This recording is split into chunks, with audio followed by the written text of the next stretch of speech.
Thorax, 11 QCM. Certaines des propositions suivantes concernant les parois osseuses du thorax sont exactes. Laquelle ou lesquelles? A. L'orifice supérieur du thorax est situé dans un plan oblique en bas et en avant. B. L'incisure jugulaire du sternum se projette en regard de C7-T1. C. Le processus xiphoïde du sternum se projette en regard de T10. D. Seule la portion thoracique de la colonne vertébrale limite le thorax en arrière.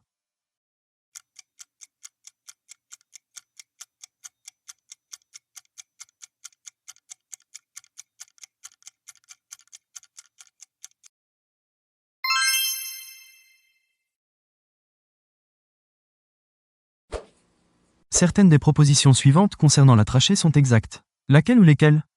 A. La trachée fait suite au pharynx en regard de C6.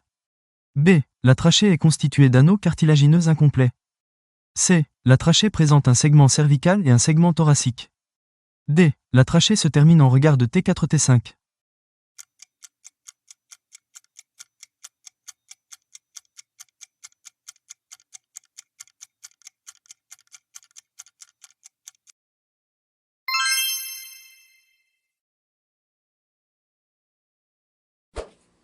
Certaines des propositions suivantes concernant les bronches principales ou bronches souches sont fausses. Laquelle ou lesquelles?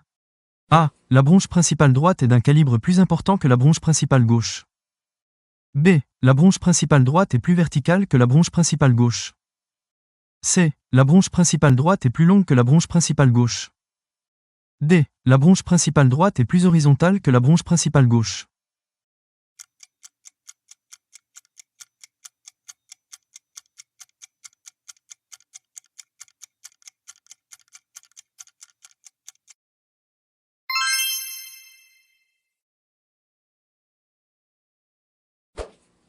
Certaines des propositions suivantes concernant les rapports des bronches principales ou bronches souches sont exactes.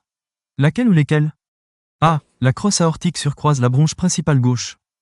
B. L'artère pulmonaire gauche surcroise la bronche principale gauche. C. La veine cave supérieure est située en avant de la bronche principale droite. D. L'artère pulmonaire droite passe en avant et légèrement en dessous de la bronche principale droite.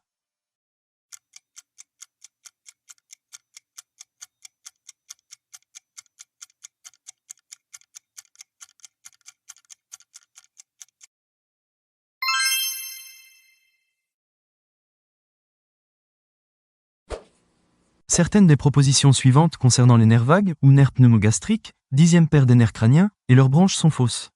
Laquelle ou lesquelles? A. Le nerf vague gauche chemine dans l'angle dièdre postérieur formé par l'artère carotide commune gauche et la veine jugulaire interne gauche jusqu'à la crosse aortique. B. Le nerf vague gauche croise la face postérieure de la crosse aortique.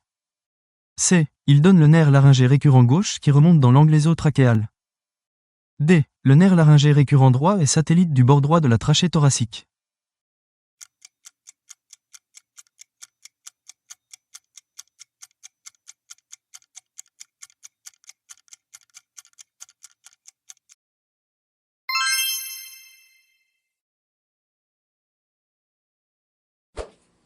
Certaines des propositions suivantes concernant les nerfs phréniques sont fausses. Laquelle ou lesquelles? A. Les nerfs phréniques naissent principalement de la cinquième racine cervicale. B. Les nerfs phréniques sont les nerfs moteurs du diaphragme. C. Dans le thorax, le nerf phrénique gauche est plus médial que le nerf vague, ou nerf pneumogastrique, X, gauche. D. Les nerfs phréniques traversent le médiastin inférieur au contact du cœur.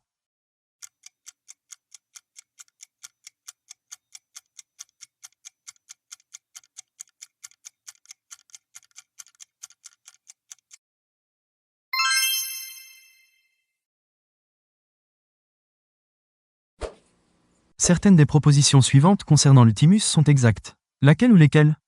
A. Le thymus est situé dans la partie antérieure du médiastin supérieur. B. Il est en rapport en avant avec le corps du sternum.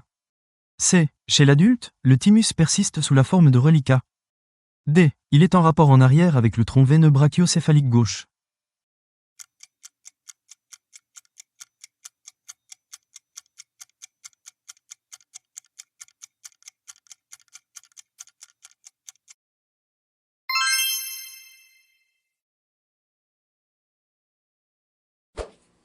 Certaines des propositions suivantes concernant les rapports de l'œsophage sont exactes. Laquelle ou lesquelles?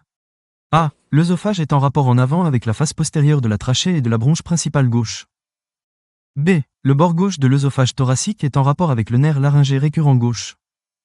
C. Le bord droit de l'œsophage thoracique est en rapport avec le nerf vague ou nerf pneumogastrique, X, droit. D. L'œsophage est en rapport en arrière et à droite avec la veine grande, azygos.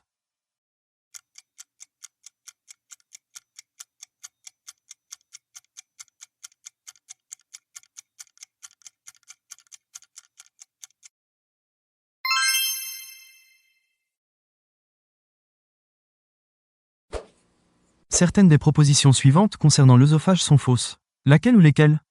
A. L'œsophage est un conduit musculo-membraneux dont la lumière est aplatie de droite à gauche.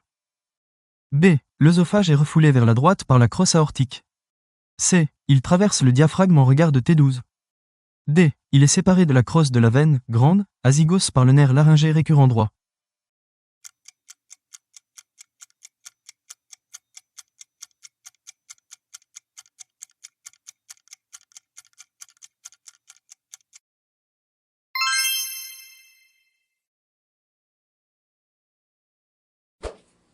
Certaines des propositions suivantes concernant le tronc sympathique thoracique sont exactes. Laquelle ou lesquelles? A. Le tronc sympathique thoracique droit présente des rapports étroits avec la veine grande, azygos. B. Il présente des anastomoses avec les nerfs rachidiens ou nerfs spinaux. C. Le tronc sympathique thoracique gauche est en rapport en avant avec l'aorte thoracique descendante. D. Il donne le nerf grand splanchnique, issu des ganglions thoraciques numéro 7, 8 et 9.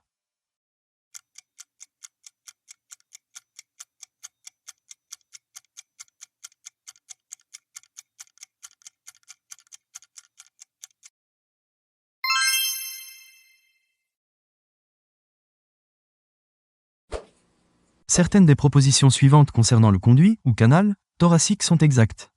Laquelle ou lesquelles? A. Le canal thoracique traverse le diaphragme par le même orifice que la veine cave inférieure. B. Il draine uniquement la lymphe de l'étage sous-diaphragmatique. C. À sa naissance, le canal thoracique présente un renflement situé en regard de T12L1. D. Il est en rapport en avant avec l'aorte thoracique descendante.